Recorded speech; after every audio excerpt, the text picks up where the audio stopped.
So since Cobra Kai has recently came to a much needed end, and that's not an exaggeration because this shit has been going on for 40 plus years. But that's not the point. The point of this video is for me to rank how difficult it would be to defeat certain Cobra Kai characters in a fight. Let's get straight to it. And just so you know, this is without them having plot armor or the power of friendship. And you're probably wondering by now how the hell a guy that got beat up by girls is supposed to fight karate veterans. But don't let that facade you, because I've been doing martial arts for 8 years and I'm a black belt, so I'm going to be dishing out BTA. And the first person that's going to be firming BTA is Robby Keene, or shall I call him Fraudulent Keene, because this nigga once in a blue moon catches a W. And season 6 was the worst because he didn't catch a single W. And I'm not just talking about the karate, he got his girl taken by a school threat. And keep in mind, this was right in front of him and he didn't do anything about it. Wouldn't let that shit happen to me though. And it's not like Robby has that insane amount of temperance, but no, he knows Quan will fuck his shit up, just like how I'd fuck him up. And no, don't just think because he's a homosexual he's safe. My nigga, we're going by UK rules, Equality Act 2010, no discrimination, I'm fucking his shit up. So my first game plan is to move to his girl in front of his face, then beat him up because he's gonna be too distracted. And trust me, when the hers are around, Fraudulent Keene is not sound of mind. Look what he did to Miguel when the hers were watching. It might be an unpopular opinion, but him doing that to Miguel was completely acceptable. Because not only was he going outside in front of a hers, he wasn't only just going outside in front of his entire school, but it was on cams as well. It was going all on social media. Him pushing Miguel down the stairs is completely acceptable. That is a reasonable crash out. Because that was the only way for him to get his aura back. And it may have been villain aura he gained, but at least people could forget about the fact that he was eating straight floor. Because there's no coming back from something like that. It got so bad that Miguel even had to apologize for fucking you up. My nigga, you are a fraud. And me and Miguel are not cut from the same cloth, so I have no issue embarrassing Fraudulent Keene in front of hers. And if the females are watching, all my stats will get a 10 times multiplier, so I'm most definitely fucking this nigga up. But there's no guarantee that the hers are going to be watching our fight. So I'll have to grapple him because his grappling bag is non-existent. All the times in the show where he's got grappled, he's always gone outside. The only thing Fraudulent Keene has is those kicks. But if I get in close, I'm frying the fuck out of that nigga. So I'll be real, it will be a cool 3 out of 10 difficulty. If we did those point-based karate things, it would be a 3-1 win to me. But same way you can't have yin without yang, we can't talk about Fraudulent Keene without talking about the GOAT, Miguel. And the GOAT is completely opposite to Fraudulent Keene because he took W's nearly throughout the entire series. Especially in season 6, he was able to take W's on and off the mat. He was able to keep his girl, unlike some people. And on top of that, he clutched his match against the emotionally insecure Terminator that was trying to take his girl from him. Sensational. And he's also All Valley champion as well. And he clutched up the Sekai Taikai. And hearing these accolades, you're probably thinking, how am I supposed to beat him in a fight? But Miguel Diaz does have a weakness, and it's his back. So I'm gonna try my best to hit him from the back. Nigga, what's wrong with you? You a grown ass man. Nah, but for real though, he's broke his back before, so it's gonna be weak. So I might as well break his back again. That's not ridiculous. That's not ridiculous to say that. And to make things even easier, when he goes for a roundhouse kick, he leaves his back exposed so I can attack his back then. But there's a slight problem with that plan.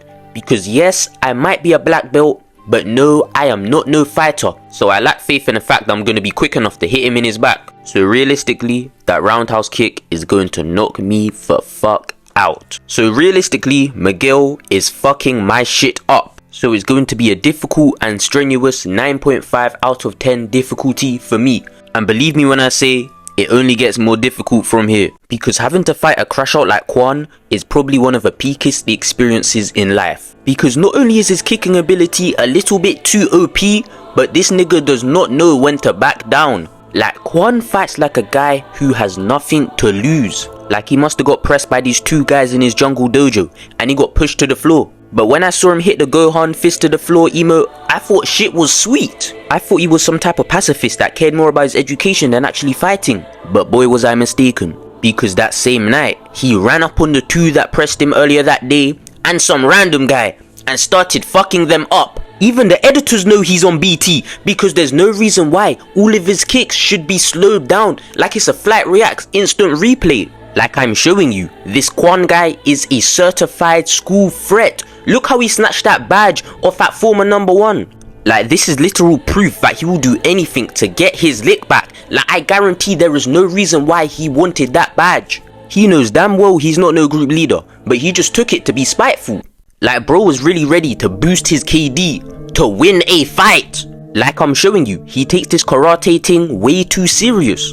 And I just don't have that type of dog inside of me to fight someone like that. Because there's no reason why a sane human being should be that giddy at the thought of being able to boost their KD. Which suggests to me he's already caught M before. I be real, there is not a single chance I'm beating this Quan individual. Well, at least not by myself.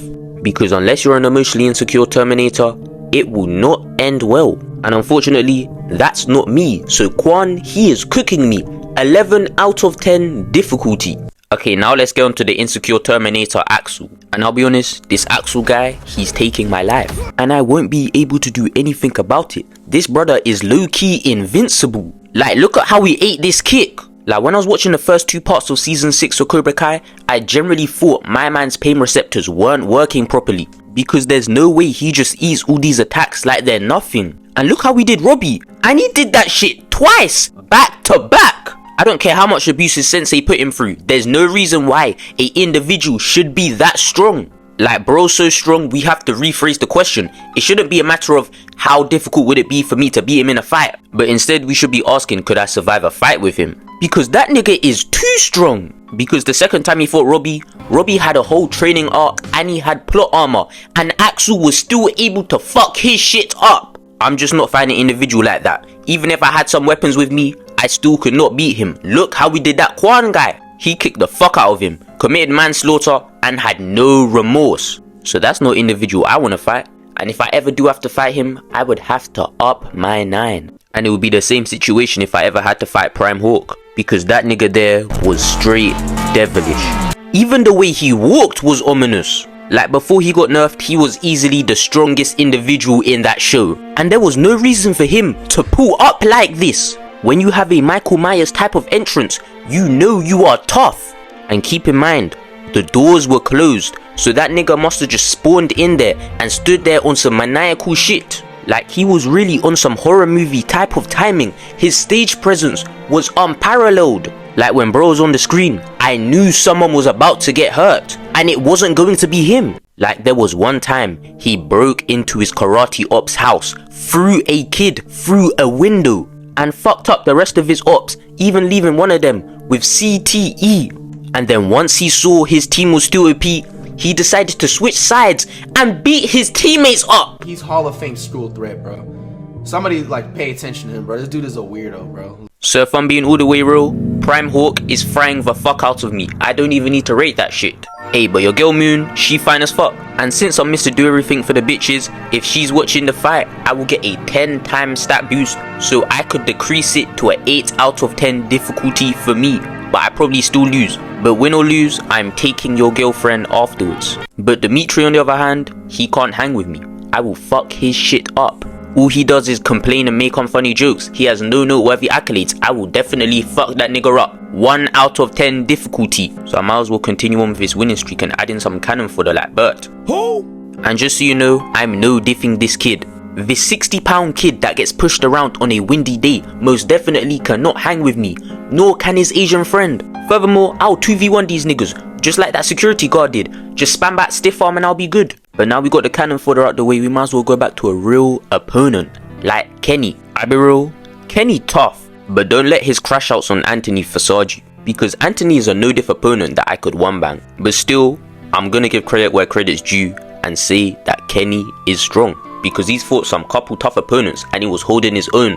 And sometimes even winning. And even though the match was fixed in his favor, he was still able to knock down one of the strongest people in the show. He had bro having a heart attack. Really and truly, he was the only guy that was able to stop Prime Hawk. And streets say that's what made Hawk lose his powers. And being able to stop Prime Hawk is no easy feat. So I be real, this Kenny nigga is fucking my shit up. And despite us being close in age and height, he is just built different. And finally, Devon, the most bagless person in this show. The bagless bitch who can't catch a W. Like, how the fuck is a match fixed in your favor and you still manage to lose? How is that possible? How are you cheating and losing? But day man, follow the IG, join the Discord, And remember, violence is never the answer to your problems because it only creates more problems.